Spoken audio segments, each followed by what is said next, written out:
Sa araw na ito, January 16, 2025, sa loob ng 15 buwan na giyera sa pagitan ng Israel at ng Hamas, inanonsyo na ng United States of America, ng Ehipto at ng Qatar na ang Israel at Hamas ay nagkasundo na magkakaroon ng ceasefire.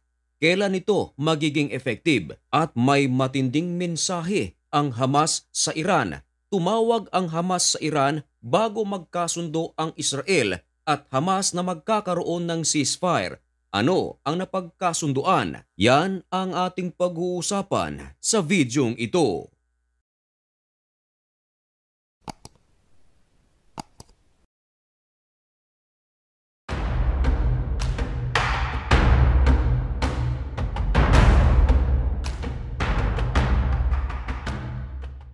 Sa mahabang panahon na digmaan sa pagitan ng Israel at ng Hamas, umabot ito ng 15 buwan. Maraming mga miyembro ng Hamas ang kumpirmadong nasawi, kahit na ang mga matataas na lider nito ngayon ay wala na.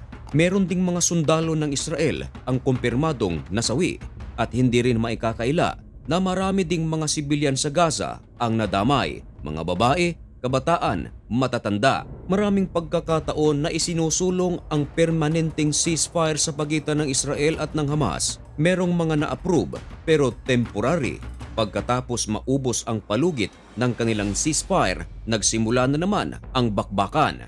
Ngayong araw na ito mga kaibigan, January 16, 2025, iniulat ng CBS News na ang kampo ng Israel at kampo ng Hamas ay nagkasundo na magkakaroon ng ceasefire at napagkasunduan na magpapakawala sila ng kanilang mga bihag. Si US outgoing President Joe Biden at ang Qatar Prime Minister nagsagawa ng magkahiwalay na anunsyo kahapon lamang Miyerkules mga kaibigan, January 15, 2025, na sa isang linggong ginagawang negosasyon para magkaroon ng ceasefire ang Israel at Gaza.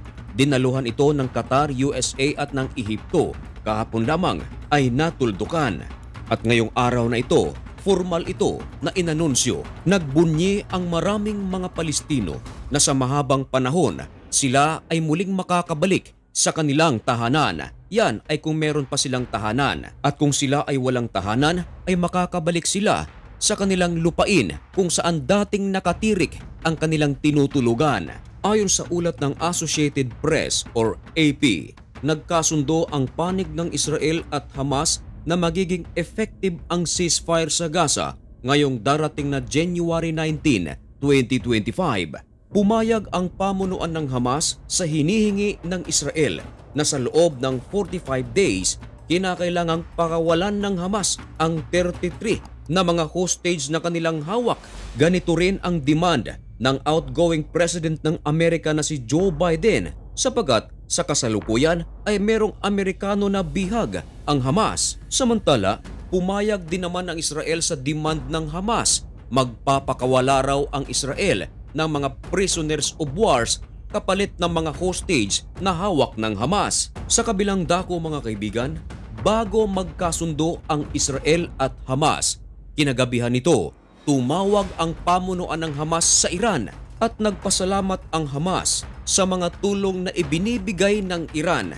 Tumatanggap kasi ang Hamas ng suporta na nagmumula sa Iran, mapapera man ito o mga armas. Ayon sa mga eksperto mga kaibigan, nag-aagawan ng credit ang US President gaya ni Joe Biden at ni incoming President-elect Donald Trump dahil meron kasing banta si Donald Trump sa Hamas na kung hindi raw matutuloy o hindi magkakasundo ang Israel at Hamas bago mag-January 20 ay malaking kaguluhan ang mangyayari sa Middle East. Katakataka rin mga kaibigan kung bakit napapayag ang kampo ng Israel. Kasi sa panahon ni Joe Biden, ang deal na ngayon ay pinagkasunduan ng magkabilang panig.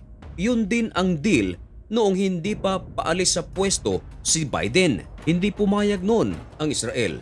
Pero ngayon, sa papalapit na pagpasok ni President-elect Donald Trump, ganun pa rin ang deal ng magkabilang panig pero napapayag ang Israel. Kaya ayon sa mga eksperto, ito raw ay Trump work.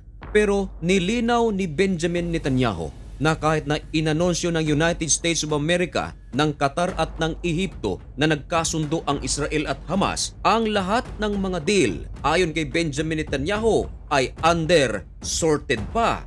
So lumalabas mga kaibigan na kahit ngayong parating na linggo, January 19, ay mag-e-effect na ang kanilang napagkasunduan sa kampo ni Benjamin Netanyahu, lahat ng ito is still being sorted out. Pinag-uusapan din mga kaibigan kung sino ang gagastos sa rehabilitasyon ng Gaza sapagat ang Gaza ngayon ay wasak na wasak. At ngayon lang araw na ito mga kaibigan, Huwebes, nagsalita ang Ministry of Foreign Affairs ng Pakistan. Winelcome nito ang ceasefire na napagkasunduan pero binanata nito ng husto ang Israel. Sinisi ng Pakistan ang Israel sa matinding pagkawasak na natamo ng Gaza.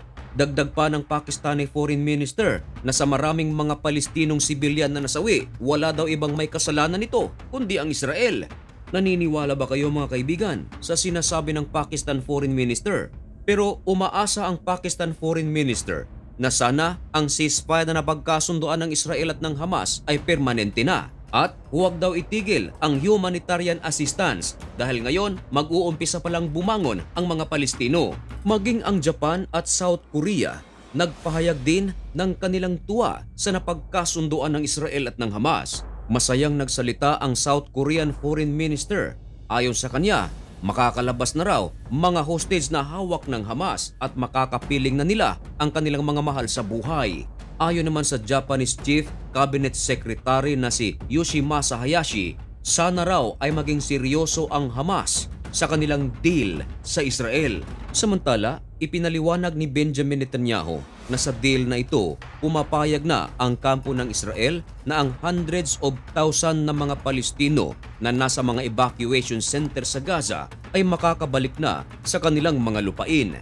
Nangangahulugan ito mga kaibigan na talagang tigil putukan na. Nangako si Benjamin Netanyahu na magiging matatag ang kanilang ipinagkasundo at dahil sa mga anunsyong ito, nag-celebrate ang maraming mga Palestino. Maraming naririnig na mga gunshot bilang celebration. Sa interview ng CBS, ayon sa ibang mga Palestino, I'm extremely happy. Mga kaibigan, yan ang pinakabagong update ngayon na ating nakalap sa loob ng 24 oras at aabangan pa natin ang mga latest development sa Israel at Hamas at sa iba pang panig ng Middle East at kahit sa buong mundo. Sa lahat ng mga Pilipinong nanunood sa Israel, sa Lebanon, sa Saudi Arabia, sa Amerika at saan mang panig ng mundo, mag-ingat po kayo. Maraming salamat po sa panunood. May God bless you and thank you so much for watching. Goodbye!